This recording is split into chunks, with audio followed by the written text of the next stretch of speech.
हे Korean जगह viewers, this is Megha और आज हम बात करने वाले हैं रोड होम के एपिसोड 16 की। So let's get started. यहाँ चैन अंकल लू के साथ ब्रेकफास्ट करके घर लौटता है और शाओ के लिए ब्रेकफास्ट बनाता है। यहाँ शाओ सोकर उठती है और चैन को ढूंढती है, बट वो वहाँ नहीं होता। जैसे ही वो नीचे आती है, चैन के हाथ का बना ब्रेकफास्ट को देखकर बहुत खुश होती है। शाओ रू को चैन के हाथ का बना ब्रेकफास्ट देती है और चिन की तरफ से उसे लेटर देती है। रू कहती है क्या वो पुराने जमाने में जी रहा है? शाओ कहती है शायद वो अपनी सिंसियरिटी दिखाना चाहता है। रू लेटर खोलती है और पढ़कर खुश होकर कहती है ये इंसान तो बहुत ऑनेस्ट है। यहाँ चिन मिशन कंप्लीट करके लौटता है। वो जोंग से 2 नए रिक्रूटर का ख्याल रखने को कहता है। जोंग एग्री करता है। तभी रू का चिन को कॉल आता है। वो कॉल उठाता नहीं है। तभी रू का मैसेज आता है कोई बात नहीं, कॉल बैक करने की कोई जरूरत नहीं है। जोंग कहता है कॉल मत करना, मतलब कॉल करना जरूरी है, मेरी गर्लफ्रेंड है इसलिए मैं सब जानता हूँ। चिन कहता है मेरी शादी हो चुकी है। जोंग कहता है बट आपका डिवोर्स भी तो हुआ है। चिन उसका कांटेक्ट नंबर ऐड करता है। जोंग कहता है क्या वो आपकी गर्लफ्रेंड है? चिन कहता है गेट लॉस्ट। रू मैसेज करती है मैं काम कर रही हूँ, टॉक टू यू लेटर। वो नान के पिक्चर्स और वीडियोस भी भेजती है। चिन उन्हें देखता है। जोंग कहता है मैंने कहा था ना वो आपकी गर्लफ्रेंड है, तो वो नान की फोटोज क्यों भेज रही है? चिन कहता है अपने काम से मतलब रखो और मेरी कार भी साफ कर दो। यहाँ रू शाओ को बताती है मैंने चिन को कॉल किया बट उसने नहीं उठाया। तब मुझे याद आया कि तुमने कहा था कि वो लोग मिशन में बिजी रहती है, कांटेक्ट करना आसान नहीं होता। अच्छा ये बताओ वो दिखने में कैसे है? शाओ कहती है वो हैंडसम है। शाओ जैसे ही उठकर जाती है, रू से बहाना मारकर रोककर पूछती है तो तुम दोनों का कुछ हुआ क्या? शाओ मुड़कर जैसे ही दोबारा उठकर जाती है। रू उससे पूछती है तुम्हारा गुस्सा बाप रे बाप, तो कैप्टन लू ने तुम्हें कैसे मनाया? शाओ कहती है पॉइंट पे आओ। रू कहती है तो तुम अगली बार क्या करने वाले हो? शादी। शाओ शॉक होकर पूछती है तुम्हें कैसे पता? रू कहती है सच में? अभी तुम्हें दोबारा मिले ज्यादा टाइम भी नहीं हुआ, मुश्किल से 1 महीने ही हुआ है और तुम अब बस शादी करोगी? शाओ एग्री करती है। तभी शाओ के फादर वहाँ आते हैं और कहते हैं हमें कहीं चलना है। शाओ कहती है मुझे यहाँ काम है। वो यानी बॉस कहता है तुम्हारी मदर अभी लौटी है तो अंकल तुम्हें अपने साथ ले जाना चाहते हैं। शाओ कहती है मॉम वापस आ रही है बट उन्होंने मुझे कुछ बताया क्यों नहीं? फादर कहता है उसने किसी को नहीं बताया, चलो अपना सामान ले लो, हम बाकी बातें बाद में कर लेंगे। शाओ कार में बैठती है। फादर कहता है तुम्हारी मदर मुझसे इस बार डिवोर्स के लिए वापस लौटी है, मैंने उसके साथ गलत किया, मैं वेट कर रहा था कि वो मुझे माफ कर दे और हम अपना रिश्ता दोबारा जोड़ सके। यहाँ शाओ की मदर आती है। शाओ उससे मिलती है। पीछे से यानशान खड़ा होता है। मदर पूछती है क्या वो तुम्हें लाए हैं? शाओ एग्री करती है। यानशान कहता है हमारा मिलना मुश्किल है, मैंने रेस्टोरेंट बुक किया है तो चलो। मदर कहती है सॉरी बट मेरा अपॉइंटमेंट मेरे लॉयर के साथ है, आप जैसी बड़ी कंपनी से लड़ने के लिए मुझे एक प्रोफेशनल लॉयर चाहिए। यानचन कहता है चाहे कुछ भी हो मैं डिवोर्स नहीं दूंगा। शाओ यानचन को काम से जाने को कहती है और मदर से कहती है अब ट्रैवल करके थक गई होंगी, हम खाने चलते हैं। शाओ मदर को अपने साथ ले जाती है। दूर जाके शाओ कहती है आपका लॉयर के साथ अपॉइंटमेंट कहाँ है, मैं टैक्सी बुला दूं? मदर कहती है कोई जल्दी नहीं है, मैं कई सालों के बाद लौटी हूँ, हम वहीं चलते हैं जहाँ हम जाया करते थे। शाओ कहती है तो आपने डैड से झूठ बोला? मदर कहती है मैं तसल्ली से कैसे उनके साथ खा सकती थी, तुम तो उन्हें जानती हो ना, जब तक वो अपना गोल अचीव नहीं कर लेते तब तक वो गिव अप ही नहीं करते। यहाँ शाओ और मदर लंच करते हैं। मदर कहती है तुम्हारा फर्स्ट लव लू चेन। शाओ कहती है आपको अभी भी याद है? मदर कहती है मुझे कैसे याद नहीं होगा, जब तुम्हारा ब्रेकअप हुआ तुम्हारी हालत देखने लायक थी, वो लड़का अच्छा था। शाओ कहती है अब कह तो ऐसे रही हो जैसे आप उससे मिली हो। मदर कहती है मैंने उसका लेटर देखा जब तुमने अपने गाँव का एग्जाम खत्म किए, उसमें लिखा था जिंदगी बहुत टफ है, हमें मुश्किल वक्त में एक दूसरे को सपोर्ट करना चाहिए, ऐसा इंसान ब्रॉड माइंडेड और समझदार होगा। शाओ सुनकर खुश होती है और कहती है आपने डैड के साथ डिवोर्स पेपर का प्रोसीजर स्टार्ट कब किया? मदर कहती है वो एग्री नहीं कर रहे बट इस बार ये मैटर मैं सॉल्व करके ही रहूंगी। शाओ कहती है इस बार डिवोर्स अलग ही होगा क्योंकि उनकी कंपनी लिस्टेड है तो मीडिया उन्हें छोड़ेगा नहीं। मदर कहती है डिवोर्स लेना कितना मुश्किल है, मैं उनसे कुछ नहीं चाहती। शाओ कहती है तो मैं आपके लिए एक लॉयर देख लूंगी। यहाँ रू कहती है तुम अपनी मॉम के लिए डिवोर्स लॉयर ढूंढोगी। शाओ कहती है वो अभी ही लौटी है, इसलिए मैं उनकी हेल्प करना चाहती हूँ, कुछ तो रिकमेंड करो। रू कहती है ऐसी बात नहीं है, तुम अपने मॉम का डिवोर्स अपने फादर से कराओगी। जब मेरे पेरेंट्स का डिवोर्स हुआ किसी को मेरी चिंता ही नहीं हुई, बट तुम्हारे पेरेंट्स अब डिवोर्स क्यों ले रहे हैं? तुम्हें उनकी भी सुलह करानी चाहिए थी। शाओ कहती है पहले जब डैड मॉम को डिवोर्स देना चाहते थे क्योंकि उनका अफेयर हुआ। रू कहती है क्या उन्हें रिग्रेट हुआ? शाओ कहती है शायद, बट मेरी मदर तब प्यार में थी।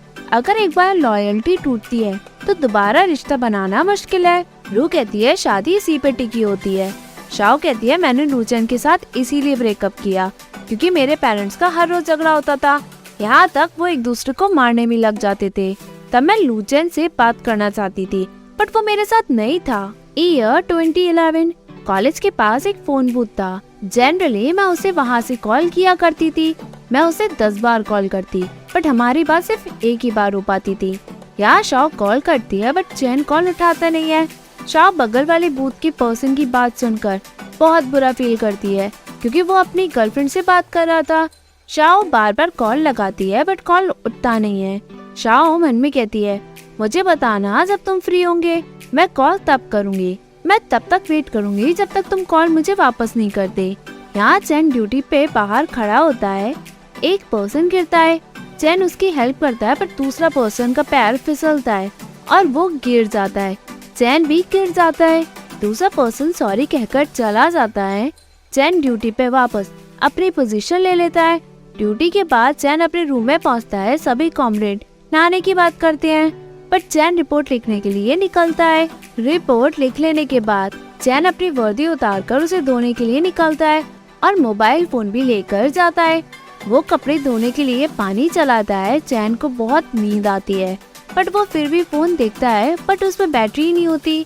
वो ऑफिस जाकर चार्जर लेता है। वापस आकर वो पानी बंद करता है और अपनी वर्दी धोता है। यहाँ शाओ के पास चैन का कॉल आता है। शाओ उठकर बाहर निकलती है और चैन से बात करके कहती है तुम्हारे फोन को क्या हुआ? चैन कहता है रूममेट सो रहे थे, मैं इसलिए कॉल नहीं कर पाया। तुम बूथ से कॉल क्यों कर रही हो? शाओ कहती है लॉन्ग डिस्टेंस कॉल महंगे होते हैं, मैं बस पैसे बचाना चाहती थी। हमें कांटेक्ट किए हुए 10 दिन से भी ज्यादा हो गए हैं, तुम्हें मेरी याद नहीं आती क्या? चैन कहता है मैं बिजी था। शाओ कहती है मैं तुमसे बात ही नहीं कर पाती, क्या तुम? चैन कहता है नहीं कोई नहीं है, कुछ इम्पोर्टेंट था क्या? शाओ कहती है नहीं था। चैन कहता है अगर कुछ इम्पोर्टेंट नहीं है तो मैं रखता हूँ, आज मैं 10 घंटे से ज्यादा खड़ा रहा, बस अब कुछ टाइम है मेरे पास सोने के लिए। शाओ कहती है ठीक है तुम अपना काम करो, हम बाद में बात करेंगे। वो कॉल मुंह बनाकर कट कर देती है।